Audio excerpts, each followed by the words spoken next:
Starting in the 2021 to 2022 school year, FCPS has implemented 12 religious and cultural observance days to recognize the many holidays students celebrate. Students and teachers have mixed views on whether the guidelines in place have been beneficial. I think they are a very good outlet that students can use to express their cultural identity. I'm not sure they are a very good way of actually helping those students celebrate.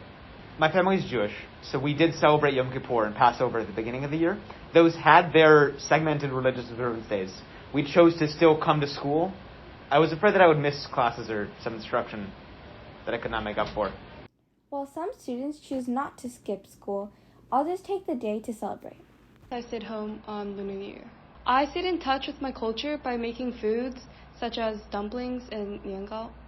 I stayed home for Diwali. I mainly focused on celebrating Diwali, so a lot of the things that we did was lighting firecrackers in front of our homes, on our street.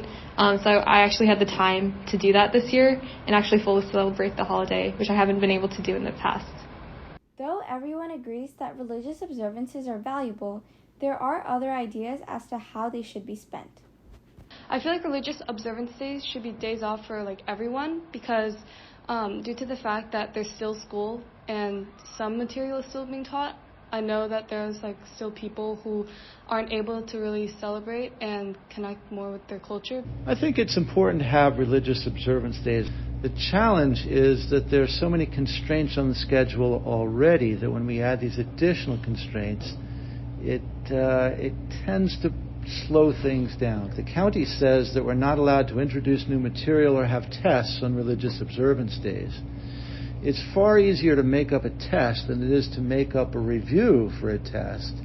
And so I think that allowing the review but prohibiting the tests on the religious observance days is backwards. Religious observances have helped many students connect to their culture in a way that they weren't able to before. And though there could be improvements, most agree that it's a good start.